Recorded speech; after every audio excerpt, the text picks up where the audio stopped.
semuanya, aku mau membahas tentang protista mirip hewan. Nah, protista mirip hewan itu biasanya disebut dengan protozoa. Ciri-ciri dari protozoa itu adalah eukariota, uniseluler, heterotrof, mikroskopis, dan memiliki alat gerak. Untuk klasifikasinya, protozoa dibagi menjadi 4 bagian, yaitu rhizopoda, flagellata, ciliata, dan sporozoa. Dan sekarang aku membahas tentang protozoa bagian rhizopoda. Contohnya yaitu Entamoeba histolytica yang menyebabkan penyakit disentri. Apa sih disentri itu?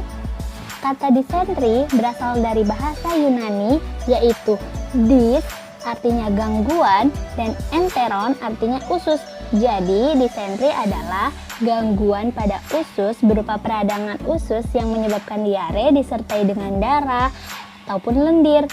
Kondisi ini umumnya berlangsung selama 3 hingga 7 hari disertai dengan kram perut, mual dan muntah serta demam. Hal ini lebih sering terjadi pada anak usia lebih dari 5 tahun, orang dewasa, dan lansia. Penyebab penyakit disentri adalah bakteri dan amuba. Organ yang diserang adalah usus besar. Penyakit disentri ini biasanya disebabkan oleh disentri amuba, yaitu Entamoeba histolytica. Sekarang kita membahas tentang penyebab disentri. Apa sih Entamoeba histolytica itu? Kok bisa menyebabkan disentri? Entamoeba histolytica itu adalah protozoa parasit bagian dari genus Entamoeba. Protozoa ini menginfeksi manusia dan primata lainnya. Entamoeba histolytica diperkirakan telah menginfeksi sekitar 50 juta orang di seluruh dunia.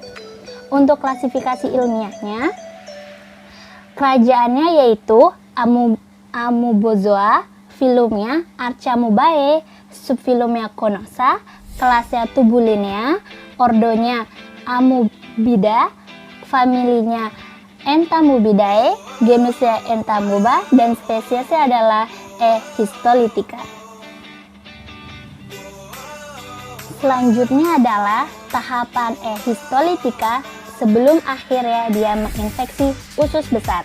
Yang pertama, bentuk histolytica berupa trofozoid, yang kedua menjadi patogen, selanjutnya invasi ke sel epitel mukosa usus, memproduksi enzim fosfoglukomutase dan lisozim.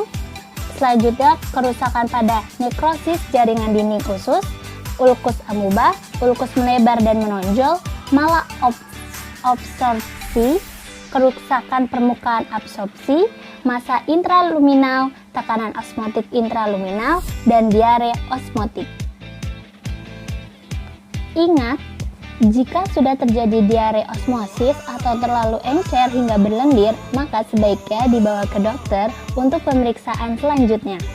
Biasanya, tindak pemeriksaan penunjang dapat dilakukan. Pertama, pemeriksaan pada tinja melalui 3 tahapan, makroskopis, benzidin test, dan mikroskopis. Selanjutnya, biarkan tinja. Medianya bisa memakai McConkey, Silose atau Lisens, Deoxycholate atau XLD.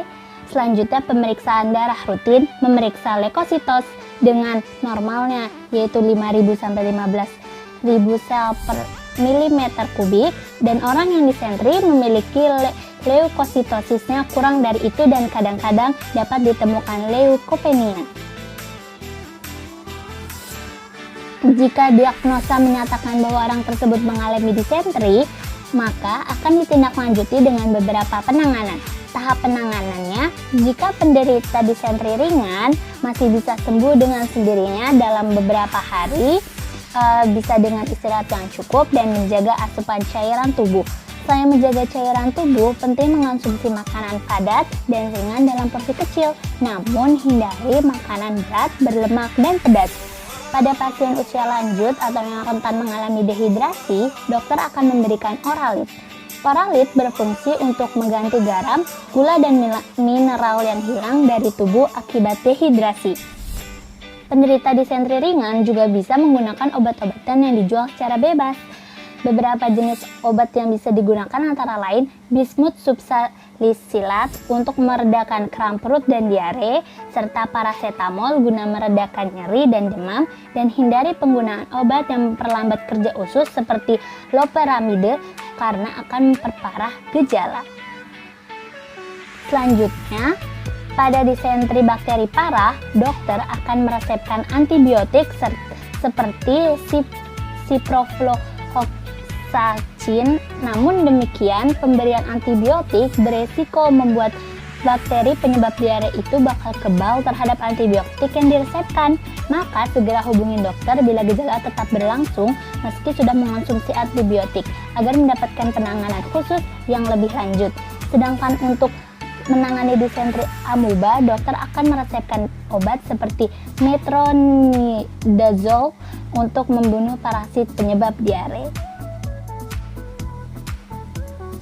Nah, selain mengikuti anjuran dokter tersebut, kita juga bisa melakukan beberapa cara untuk menghindari atau mengurangi faktor yang menjadi pemicu disentri. Menjaga kebersihan merupakan langkah utama dalam mencegah disentri, terutama dengan melakukan beberapa hal berikut. Yang pertama, rajin mencuci tangan dengan air dan sabun, khususnya sebelum makan, memasak, atau menyiapkan makanan, setelah dari toilet, dan setelah mengganti popok bayi. Yang kedua, sebisa mungkin hindari kontak dengan penderita disentri. Yang ketiga, jangan menggunakan handuk yang sama dengan seseorang yang diketahui menderita disentri. Yang keempat, gunakan air panas untuk mencuci pakaian penderita disentri. Yang kelima, hindari tertelan air saat berenang di fasilitas umum. Dan yang terakhir, bersihkan toilet dengan disinfektan setiap selesai digunakan. Selanjutnya, faktor yang memengaruhi. Banyak sekali faktor yang beresiko akan disentri. Dapat menyebar bila penderita tidak menjaga kebersihan dengan baik. Penyebaran dapat terjadi jika penderita tidak mencuci tangan.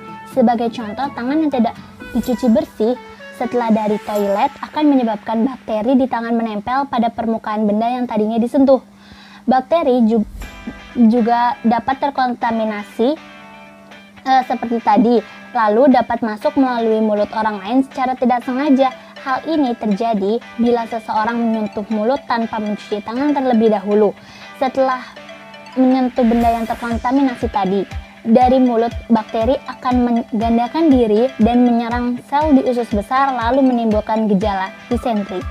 Bakteri dan amuba disentri juga dapat menyebar melalui makanan dan air yang terkontaminasi kotoran manusia. Kondisi ini umum terjadi di area yang kebersihannya buruk. Penyebaran juga rentan terjadi di daerah yang ketersediaan air bersihnya terbatas dan tempat pembuangan limbahnya tidak memadai, atau di area yang masih menggunakan kotoran manusia sebagai pupuk. Pencegahan. Yaps, pencegahan. Kita bisa melakukan pencegahan yang lebih ketat lagi. Kita harus lakukan bila kita berpergian ke daerah yang rentan akan penyebaran disentri. Antara lain, yang pertama, hindari memakan buah-buahan yang dikupas oleh orang lain. Yang kedua, usahakan hanya minum air di botol yang masih tertutup rapat atau minum air yang sudah dimasak hingga mendidih. Yang ketiga, jangan gunakan es batu karena kita nggak tahu air dari pembuatan es batu itu sudah terkontaminasi atau belum. Nah, lanjut yang keempat, gunakan air yang telah dimasak hingga mendidih atau air yang telah diberikan disinfektan, disaring atau disuling untuk berbagai keperluan seperti menggosok gigi. Kita juga bisa menghindari dengan kenali gejalanya. Gejala-gejala yang timbul akibat disentri adalah: yang pertama, buang air besar dengan tinja berdarah atau berlendir. Yang kedua, diare encer dengan volume sedikit tetapi terus-menerus. Yang ketiga, buang air besar dengan tinja bercampur lendir atau mukus. Yang keempat, nyeri saat buang air besar atau tenesmus. Nah, bagaimana jika sudah terkena disentri, yaitu stay head. Bila Anda terkena disentri, disarankan agar tetap di rumah dan tidak melakukan hal-hal yang dapat menyebabkan penyebaran penyakit ini. Misalnya menyiapkan makanan dan menyajikan ke orang lain ataupun berenang di fasilitas umum. Nah, sebaiknya stay safe and stay home minimal hingga 48 jam setelah gejala berakhir. Nah, oleh karena itu, menjaga kebersihan dan lingkungan sekitar adalah sesuatu yang menjadi keharusan bagi diri sendiri. Karena penyakit disentri, penyakit yang menyerang usus besar, diakibatkan oleh entamoeba-histolytica yang masuk melalui perantara tangan yang kotor, makanan yang terkontaminasi, dan lingkungan dengan kebersihan yang buruk. Nah, itulah penjelasan dari saya mengenai penyakit disentri serta penyebab dan kesimpulannya. Sampai di sini dulu ya. Saya Fatimah Zahra pamit undur diri dan terima kasih. Jika dia dari protozoa untuk melakukan pencegahan, langkah pencegahan yang harus kita lakukan itu ya pasti kebal. Nah, itulah penjelasan mengenai disentri